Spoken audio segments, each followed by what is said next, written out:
The suitcase sat by my front door like a coffin. I stared at it from the kitchen doorway, my coffee mug trembling in my hand. Brown leather, brass clasps, the one Robert and I bought for our honeymoon 45 years ago. But I hadn't packed it. Lord knows I hadn't even touched it since we stored it in the closet after his funeral.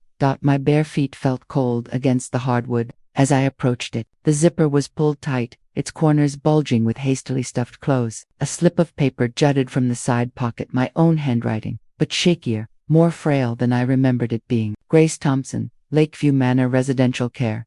The words made no sense. Marcus, I called toward the stairs, though I knew the house was empty. The silence echoed back my own voice, hollow and confused. From the mantel, a photograph of Robert watched me, his silver frame catching the morning light. He wore that burgundy suit from my 65th birthday, the last one we celebrated together. He'd insisted on baking my favorite sweet potato pie, even though his hands were already weak from the treatments. "You spoil me," I told him that day. "That's what husbands do." He'd laughed, a dusting of flour on his cheek. The memory hit like a punch to the chest. Robert would never have allowed this, whatever this was. My phone rang, cutting through the silence like a scalpel. Marcus's name flashed on the screen. I jabbed the answer button. "Happy birthday, Mama." His voice sparkled with a brittle, artificial cheer that set my teeth on edge. "We have a very special surprise planned for you today. Be ready at 2 o'clock sharp." "Marcus, there's a suitcase by my door," I said, my voice tight. "Did you just be ready, Mama?" He cut in. The warmth drained from his voice like water from a broken cup. "Don't make this harder than it needs to be." Harder than what needed to be. My throat tightened. "I was planning to bake your favorite sweet potato pie." "That's sweet, Mama."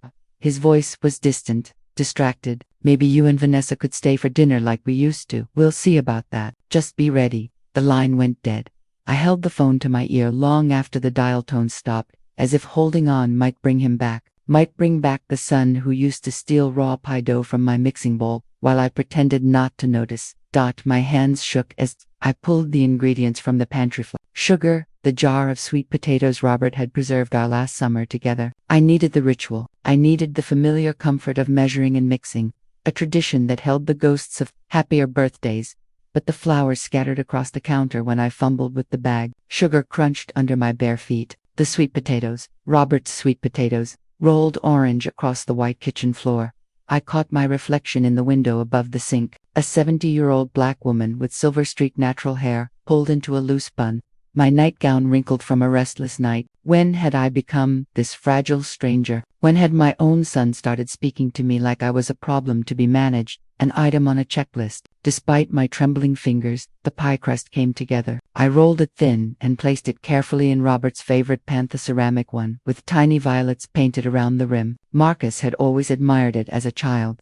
Tracing the violets with his small finger. By 1:30, the pie sat cooling on the rack, its sweet scent filling the house with a desperate imitation of home. I set the dining table with our wedding china 3-place settings arranged perfectly. The white plates with their golden edges, the ones we saved for special occasions, the cloth napkins Robert had insisted on buying from that shop in Bronzeville.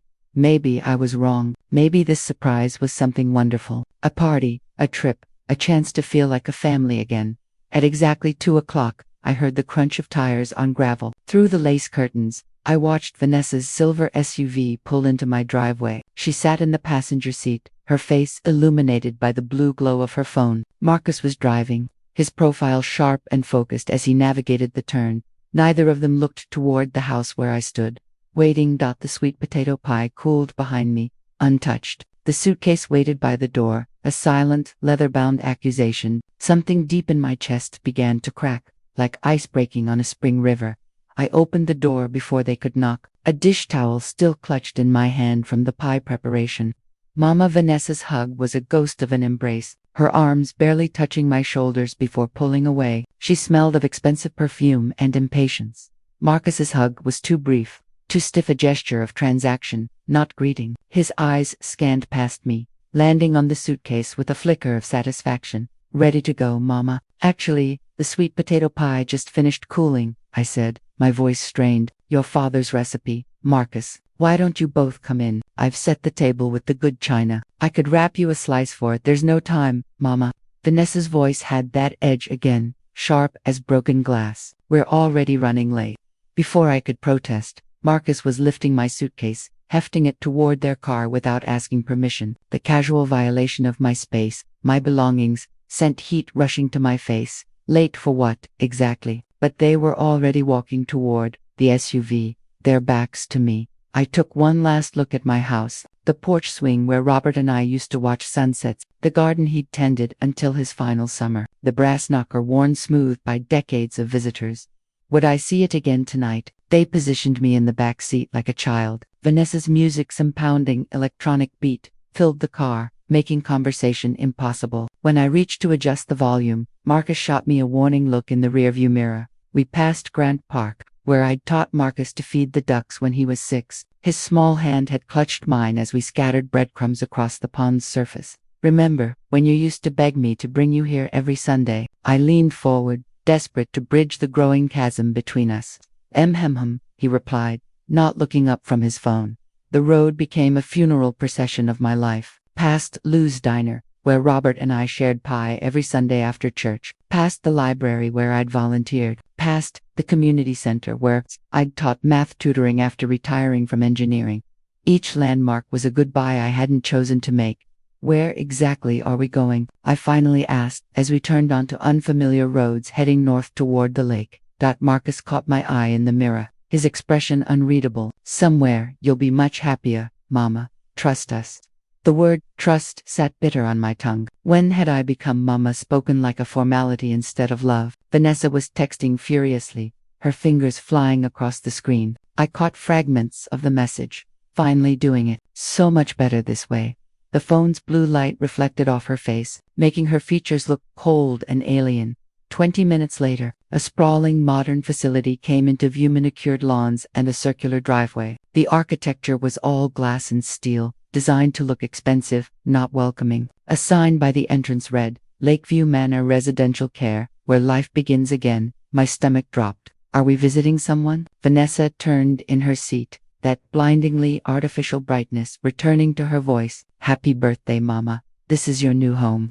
The words hit me like a physical blow. My chest tightened, making it hard to breathe. The sweet potato pie I'd baked sat abandoned in my empty kitchen. The table I'd set with Robert's china would remain empty. Marcus parked under the covered entrance, already reaching for the keys. Through the windshield, I could see elderly residents in wheelchairs on a covered patio, staring blankly at the perfect landscaping and Lake Michigan beyond. This is temporary, right? My voice sounded small, pathetic. Just until let's just see how you settle in, Vanessa said, avoiding my eyes. The car's engine ticked as it cooled. I sat frozen in the back seat while they climbed out, their movements efficient and practiced. This wasn't a surprise, it was an execution. And I was the only one who didn't know it was coming. Marcus yanked my suitcase from the trunk with unnecessary force, the leather scraping against the car's bumper. I can help with that, I offered, my legs feeling unsteady as I got out of the car. We've got this handled. Mama, he said dismissively, as if I were already an invalid. Vanessa checked her watch, her foot tapping against the asphalt. She wouldn't meet my eyes, focusing instead on the facility's automatic glass doors. How long will I be staying here? I asked as we walked toward the entrance, the polished doors sliding open with a soft hiss. Let's just see how you settle in first, she replied, the same evasive answer as before. My house keys felt heavy and useless in my pocket. This is for your own good, Mama. Vanessa's voice had the rehearsed quality of someone who'd practiced this speech in a mirror. You're not getting any younger, and frankly, we can't provide the level of care you need. Care? Desperation crept into my voice. But I helped you buy that house in Evanston. I funded Marcus's business when no bank would touch it. I've never asked for anything in return. Except you forget where you put your keys, Vanessa interrupted, cutting me off. Last month, you couldn't remember where you parked at the grocery store. Those are warning signs, Mama. Marcus nodded eagerly, his salesman's smile sliding into place. Here you'll have nurses available 24 hours a day. There's a gym, even yoga classes. Much better than sitting alone in that big empty house. That big empty house where I'd raised him, where Robert and I had built 45 years of memories. As we approached the entrance, they lowered their voices, thinking the sound of a nearby fountain would mask their words. But my hearing was still sharp. Now we can finally sell her house, Marcus murmured to Vanessa. The real estate agent thinks we can get at least 800,000, she whispered back. Maybe more if we stage it right. The words hit me like ice water in my veins. They'd already talked to a real estate agent. They'd planned my life around their profit margins, had every hug, every birthday call, every family dinner, just been them calculating my net worth. My legs felt unsteady as we entered the lobby. Marble floors reflected cold fluorescent lighting. Generic, mass-produced landscapes hung on sterile walls. The air smelled of disinfectant and resignation. Well, this is it, Vanessa said, her voice artificially bright. Isn't it lovely? An elderly man in a wheelchair sat near the window, staring blankly at the parking lot. A woman with a walker shuffled past, her children nowhere to be seen. The silence was oppressive, broken only by the soft whisper of air conditioning. We'll visit soon, Vanessa said, leaning in for another perfunctory hug. Her lips barely brushed my cheek, cold and quick. Marcus hugged me one final time, his embrace hollow. Take care of yourself, Mama. They were already walking away, their relief visible in the sudden relaxation of their shoulders, the quickening of their pace. They didn't look back, not once. Through the glass doors, I watched them climb into their SUV and drive away, probably already discussing how to spend my money. I stood alone in the lobby, my honeymoon suitcase at my feet. This wasn't about my safety or my health. This was about $800,000 and the inconvenience of an aging mother who had outlived her usefulness. The automatic doors whispered shut, sealing me into my new reality. A nurse walked past, her shoes squeaking against the polished floor, not even acknowledging my presence. I was no longer Grace Thompson, retired engineer, loving wife, devoted mother. I was a resident, a problem solved, a house sold. But as I stood there, something cold and hard began to crystallize in my chest. They had underestimated me. They knew about the house, but not about the investment portfolio Robert and I had built. They knew about my age, but not about my connections. They knew about my loneliness, but not about my capacity for strategic thinking. They had made a terrible mistake. Mrs. Thompson, a woman's voice cut through my thoughts. I'm Jennifer, your care coordinator. She approached with the practiced sympathy of someone who'd delivered this speech 100 times a day. Soft scrubs, comfortable shoes, a smile that never quite reached her eyes. Ready to see your new home? I said nothing, just picked up my suitcase and followed her across the marble floor. The suitcase handle felt foreign in my grip, packed by hands that weren't mine. Jennifer chattered about mealtimes and activities while I studied the institution's details with an engineer's eye. Beige walls designed to be calming but achieving only blandness. The elevator whispered upward to the second floor. Room 237. Here we are, she announced with manic enthusiasm, opening the door with a key card. Your own private space. The room was smaller than my walk-in closet at home, a twin bed with industrial white linens, a dresser that looked like it belonged in a college dormitory. A single window faced the parking lot, where I could see Vanessa's SUV had already vanished into traffic.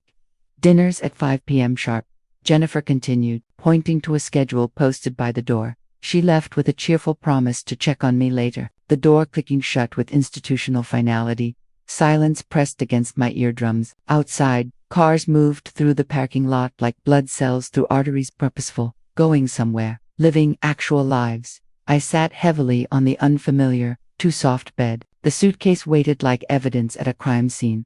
My hands shook as I pulled the zipper open. Inside, a jumble of shirts I hadn't worn in years, socks with holes Robert would have thrown out, underwear that belonged in the rag pile. I searched frantically. Missing was Robert's watch, the gold one I'd given him for our 25th anniversary, engraved on the back, "Forever yours, G. Gone. The family photo albums that documented Marcus's childhood, our trips to Ghana, 45 years of a life built together. Gone. My engineering notebooks, leather-bound volumes containing decades of invention ideas, the very foundation of my career. Gone. She had taken everything that mattered, everything that proved who I was. These old things just clutter up your space, Mama. Vanessa's voice echoed in my memory from her last helpful visit. She had insisted on organizing my closet, going through my dresser drawers.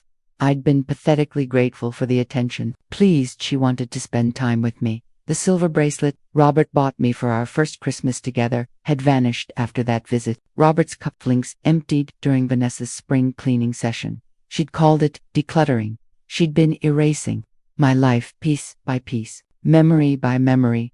A cold fury burned through my despair. I stood and walked out of the room, my stride now confident, purposeful. I moved through Lakeview Manor not as a resident, but on a reconnaissance mission. The hallways told a story my engineers I could read. Cost-cutting measures were everywhere. Understaffed nursing stations, residents sitting alone in common areas, staring blankly at muted televisions showing game shows no one was watching. The administrative wing was different. Thicker carpet, actual artwork, furniture that suggested comfort rather than mere function. It was a facade built to impress prospective families, to hide the decay and neglect just down the hall. They were selling a lie, and my son had bought Itor, more accurately, sold me into it. I found the common room, a large, cheerless space with mismatched furniture. A single payphone hung on the wall, a relic from another era.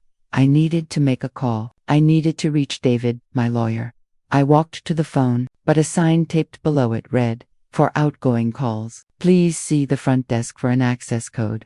I turned. Jennifer, the care coordinator, stood at the entrance to the room, arms crossed, her cheerful mask gone. "The phone is for emergencies only, Mrs. Thompson. All calls need to be logged." "This is an emergency," I said, my voice low and steady.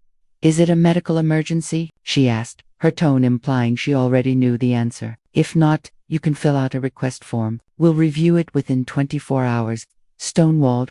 It was a prison. I turned away, frustration coiling in my gut. As I scanned the room, my eyes landed on a woman sitting in a worn armchair in the corner. She was thin, with sharp, intelligent eyes that missed nothing. She held a newspaper, but she wasn't reading it. She was watching me, watching Jennifer. A cynical, knowing smirk played on her lips. She looked like just another resident left to wither away.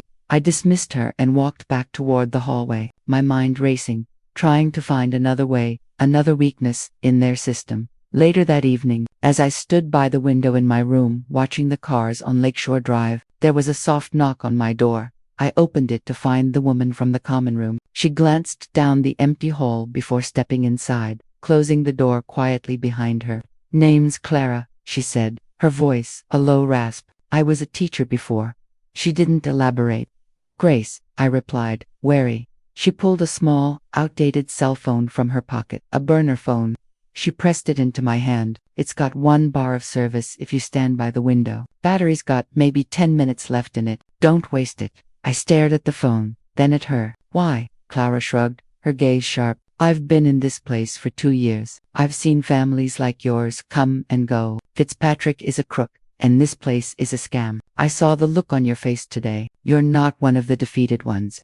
She pointed a bony finger at me. "You're a fighter, so go fight. Burn them both to the ground." Her motive was a mystery, but the opportunity was a lifeline. She turned to leave.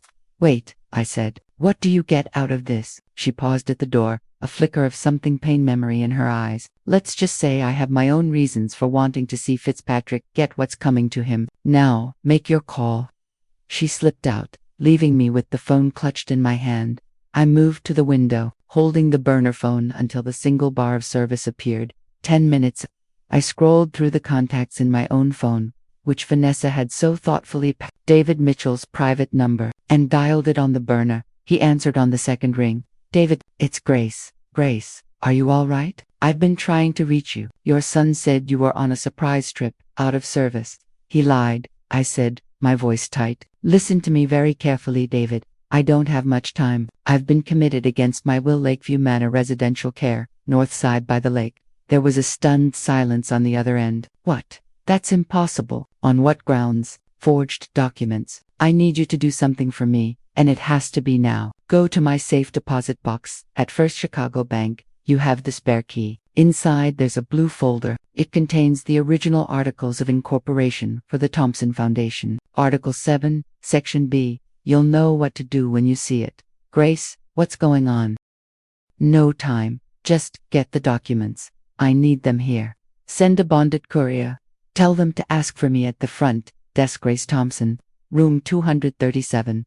They can't legally refuse to deliver my mail. Do it now. David, I'm on it. Grace, I'll have someone there within 3 hours." The line went dead as the battery gave out. 3 hours. I sank onto the bed, the plastic phone feeling flimsy in my hand. It was a long shot, a desperate play, but it was a start. 3 hours felt like a lifetime. I stood at my window, a sentinel watching the parking lot. Every car that pulled in sent a jolt of anxiety through me. Finally, I saw a white van with Chicago Express courier on the side.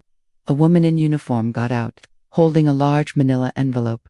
My heart hammered against my ribs. She was walking toward the entrance. It was going to work. She disappeared inside the glass doors. As I waited, counting the seconds, she should be at the reception desk now. They should be calling my room any minute now. But then, I saw Jennifer, the care coordinator, hurry across the lobby. She intercepted the courier at the desk.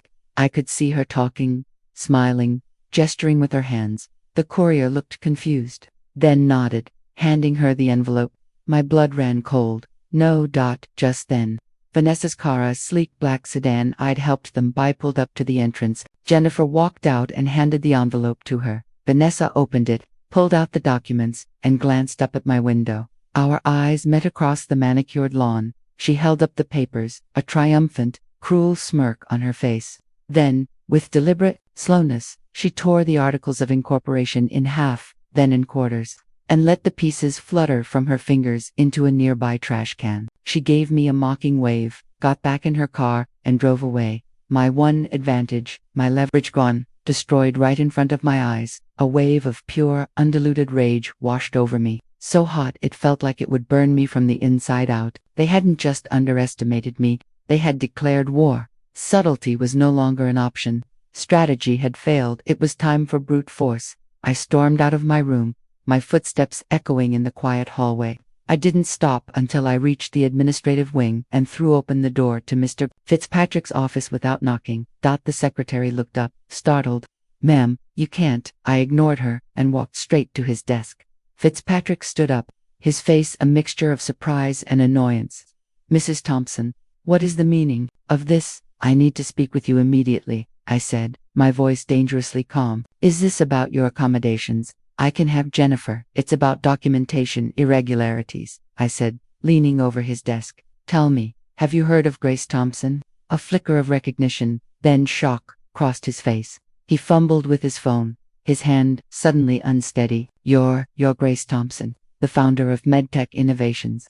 "I am," I said, taking the chair across from his desk without being invited. "And I want to see my complete admission file. Every single document, now." Fitzpatrick's hands trembled as he pulled a manila folder from his desk drawer. "Mrs. Thompson, I have to say, when the paperwork came in this morning, we had no idea." "Show me," I commanded. He spread the documents across his desk like a dealer displaying a losing hand. A power of attorney authorization, a medical evaluation form, emergency contact information. I examined each page with the methodical precision that had built my company from nothing.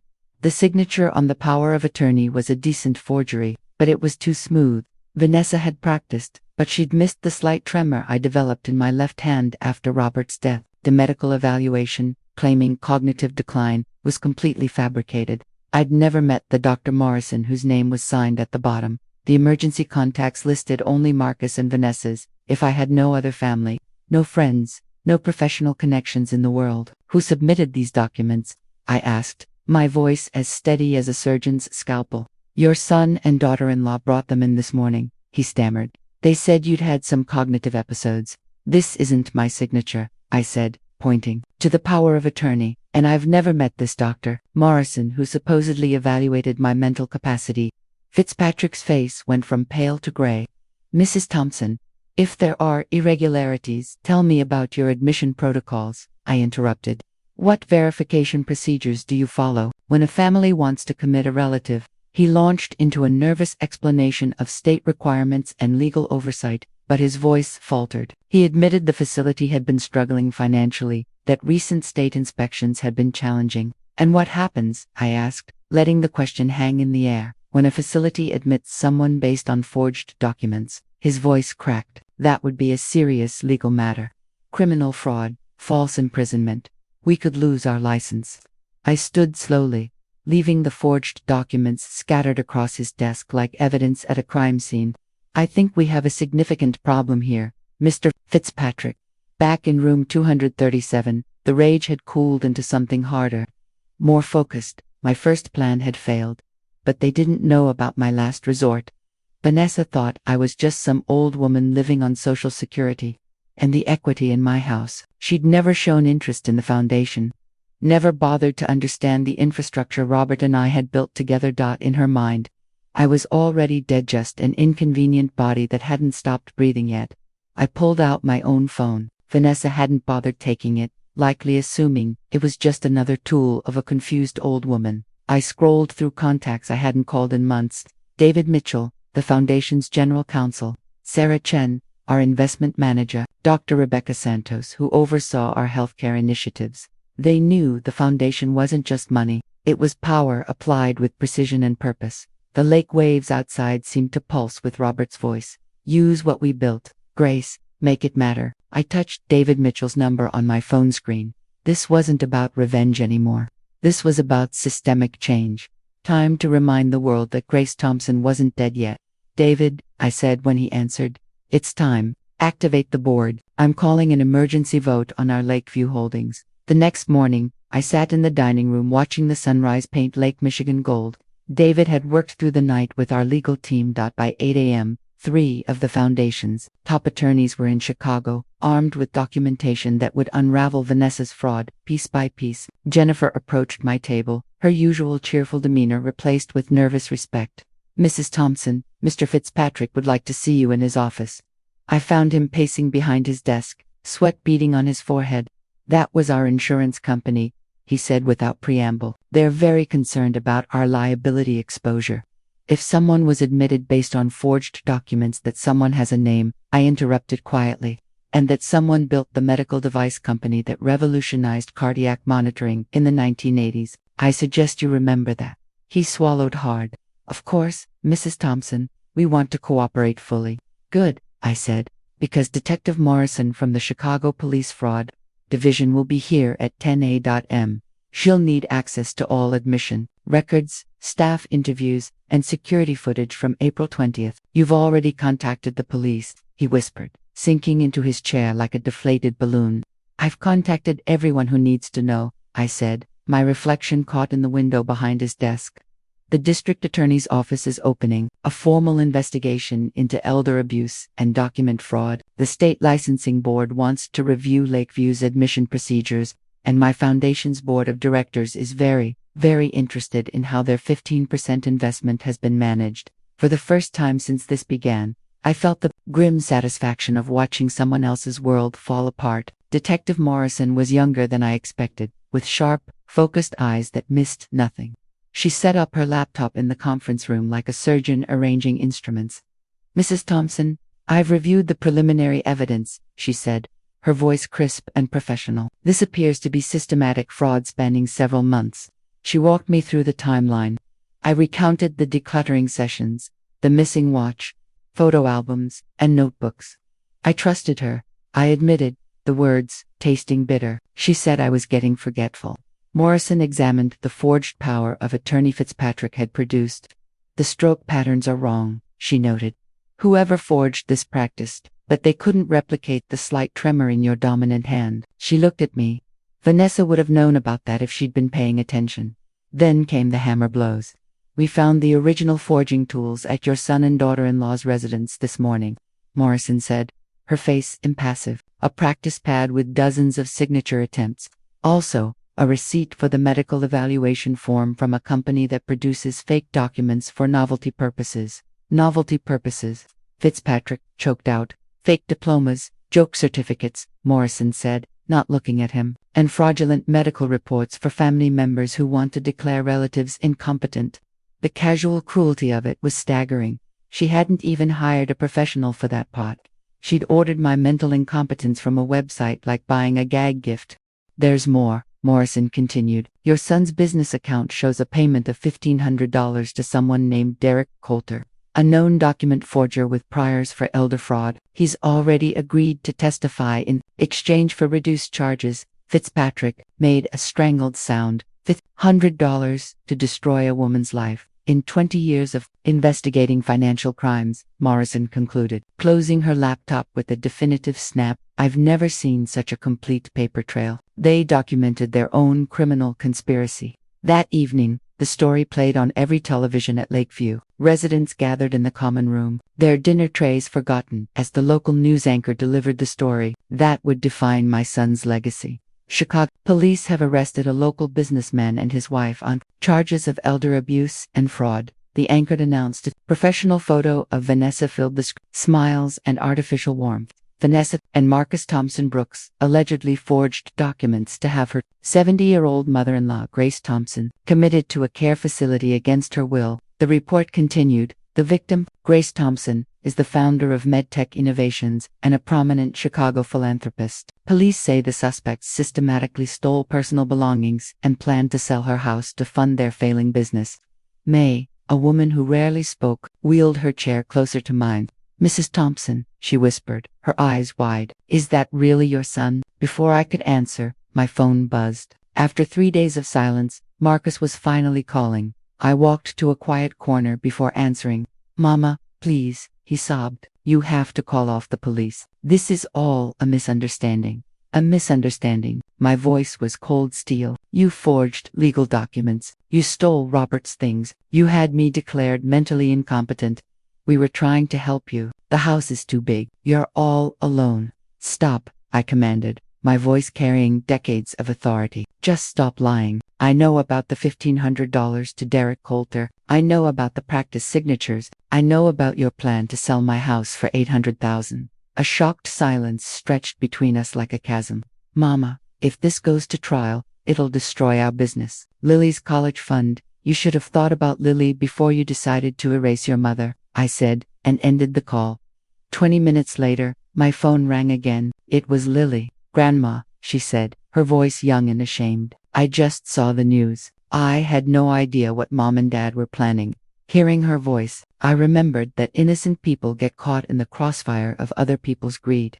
"I know you didn't, sweetheart," I said gently. "Is it true? Did they really steal Grandpa Robert's things?" "Yes." There was a long pause. "I'm so sorry, Grandma. This isn't your fault, Lily," I said, watching the sunset paint the lake in shades of orange and gold. "Your parents made their choices. Now they face the consequences. And you get to decide what kind of woman you want to become." The community backlash was swift and brutal. A news van was parked outside Lakeview the next morning. Marcus's business had a line of protesters holding signs. "Elder abuse is not a business model," and "Jail the Thompsons." Their online reviews had plummeted from 4 stars to 1 overnight. "We used to support this business," read one review, "but knowing what these people did to his mother makes everything taste bitter."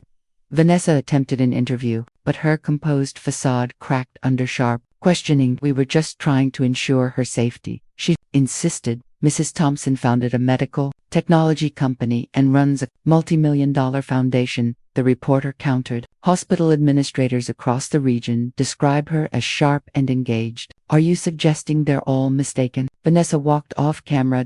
By June, their business was failing, facing layoffs and eviction. 2 days later, I walked into the Lakeview conference room. The atmosphere was starkly different from my last visit. 5 board members stood respectfully as I entered. "Mrs. Thompson," Fitzpatrick began, his voice dripping with deference, "we would be deeply honored if you would consider joining our patient care oversight board." "I accept," I said, taking the chair they'd pulled out for me, "provided we prioritize resident dignity above profit margins." I opened the portfolio David had prepared. "I have some preliminary recommendations: chess club restoration, a library renovation, an art therapy program. The Thompson Foundation will cover all expenses and initial investment of $300,000 for the first year. Dignity doesn't have a price tag." The room was silent except for the scratching of pens on paper. "What's your timeline for implementation?" a board member asked.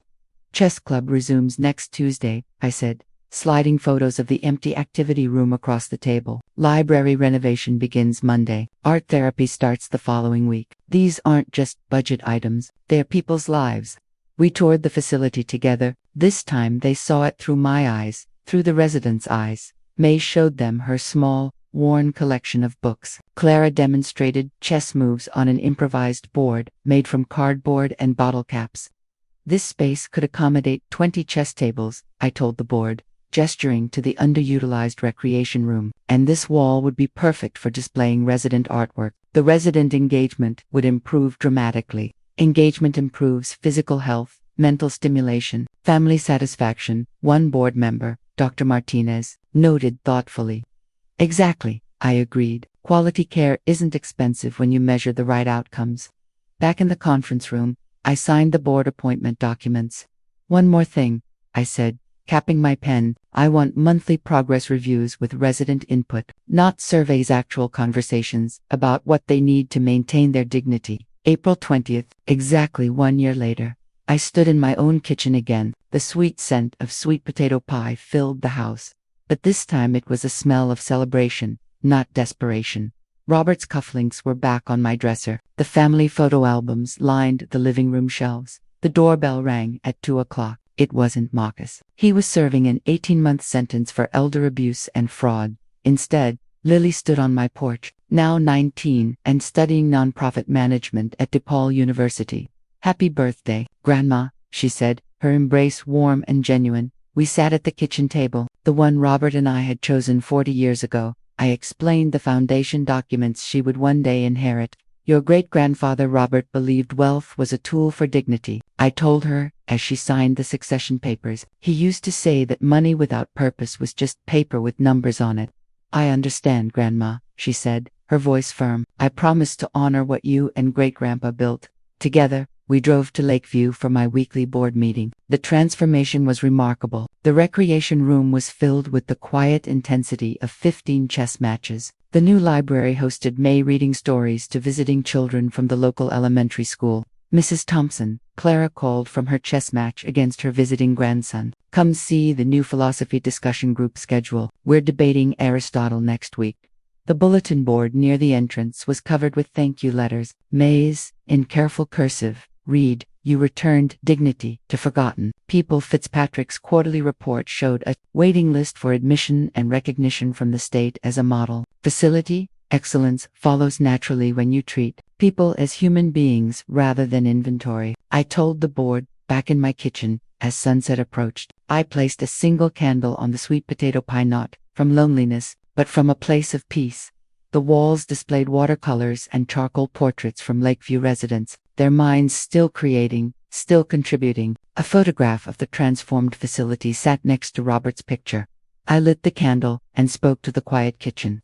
Happy birthday, Grace. You chose justice over revenge, transformation over destruction. The phone rang. It was Lily calling from her dorm room.